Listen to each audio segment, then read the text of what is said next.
Bonjour et bienvenue sur les vitamines du royaume pour cette capsule entre 5 et 10 minutes sur les thèmes, les challenges de l'amour. Aujourd'hui, c'est le challenge numéro 4, c'est, je vous le donne en mille, quelque chose de très difficile, c'est de bénir ceux qui nous maudissent et faire du bien à nos ennemis. Amen.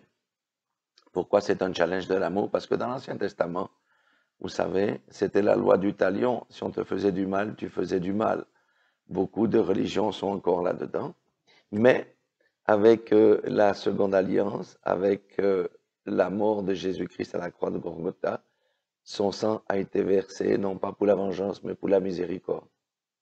C'est pour ça que le thème de ce jour, aime tes ennemis, fais du bien à ceux qui te haïssent, eh bien, est un véritable challenge de l'amour.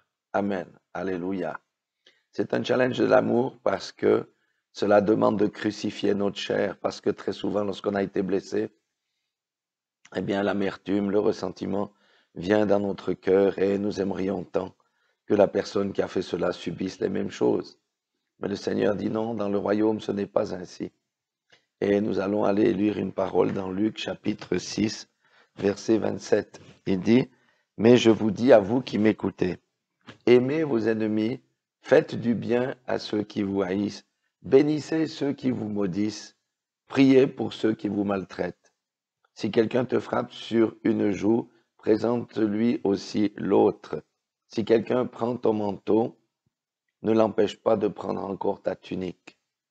Donne à quiconque te demande et ne réclame pas ton bien à celui qui s'en empare. » Amen. Ce sont des paroles vraiment difficiles parce que c'est là que nous devons crucifier notre chair, c'est là que nous crucifions notre ego, c'est là que nous crucifions notre propre justice. Mais cela, nous pouvons le faire si nous nous rappelons le prix que Jésus a pris à la croix de Golgotha pour me nettoyer, pour me sauver de mes péchés, pour me libérer et pour me donner la vie éternelle. La loi de l'esprit n'est pas celle de la chair. Et la chair ne peut pas accepter de telles choses. Oui, mais bénir ton ennemi. Il t'a fait du mal, mais bénis-le. Comment? Prie pour lui, te maudit, toi tu pries pour lui, mais tu es un insensé. Ça, c'est le langage du monde, parce que le monde ne peut pas comprendre les choses spirituelles. Quand la Bible dit ici, si quelqu'un prend ton manteau, ne l'empêche pas de prendre encore ta tunique, c'est le caractère de l'agneau. Vous savez que Jésus a été typifié par différents animaux, donc dont l'agneau, n'est-ce pas? Et l'agneau, on lui vole sa laine, on lui pose pas la question. Quand il a la laine, on le tond, on lui prend sa laine. C'est le caractère de l'agneau. L'agneau ne se regimbe pas, l'agneau ne mord pas, l'agneau ne rend pas les coups parce qu'il n'a pas assez de force dans les jambes et ses sabots ne peuvent pas blesser celui qui le maltraite. C'est le caractère de l'agneau que nous devons manifester et comprendre ici dans ces choses-là. Parce que tant que nous maudissons les ennemis, tant que nous gardons du ressentiment dans les ennemis, le ressentiment prend domination sur ton âme et t'emmène dans le tourment. C'est pas juste, c'est honteux, c'est scandaleux ce qu'il fait. Et ça t'empêche de dormir. Il faut te libérer de ces choses-là. C'est pour ça qu'il faut faire ce que la Bible recommande. Maintenant, Dieu est un juste juge aussi. J'aimerais lire une parole dans Romains chapitre 12, verset 20. Il est dit, je vais même prendre la partie du verset 19, il dit, ne vous vengez point vous-même, bien-aimés, mais laissez agir la colère. La vengeance appartient à notre Dieu, le Dieu des vengeances, selon le psaume 94, ça appartient à notre Dieu. Ne nous vengeons pas, ce n'est pas notre boulot. Nous, c'est de pardonner, nous, c'est de prier, nous, c'est de bénir. Mais laissez agir la colère, car il est écrit, à moi la vengeance, à moi la rétribution, dit le Seigneur. Verset 20, mais si ton ennemi a faim, donne-lui à manger. S'il a soif, donne-lui à boire. Ça, il dit la même chose qu'on a vu tout à l'heure, mais il rajoute quand même quelque chose ici. Car en agissant ainsi, tu amasseras des charbons ardents sur sa tête. Amen.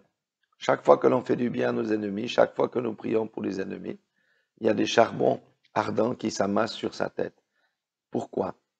Parce que Dieu dit dans 1 Timothée 2,4, il aimerait que tous les hommes soient sauvés et parviennent à la connaissance de la vérité. Le Seigneur est bon, le Seigneur est riche en bonté, en compassion, en miséricorde et lent à la colère. Mais à un moment donné, sur le méchant qui nous oppresse, ne revient pas de ses mauvaises voies, ne change pas les charbons qui auraient été amassés sur sa tête par vos prières, par nos prières, par le bien qu'on leur fait, d'avoir vidé notre cœur, eh bien, le jugement va venir sur lui. Mais rappelons-nous que nous étions des impies, rappelons-nous que nous ne méritions pas la vie éternelle. Si nous regardons à nous-mêmes, chacun à notre vie, nous avons combien de choses déshonnêtes, honteuses, que si on les publiait aujourd'hui sur les réseaux sociaux, nous n'oserions plus sortir de chez nous. Mais le Seigneur Jésus-Christ nous a pardonné à cause du sang versé à la Golgotha. C'est notre Dieu plutôt nous a pardonné à cause du sang versé par son Fils à la croix de Golgotha.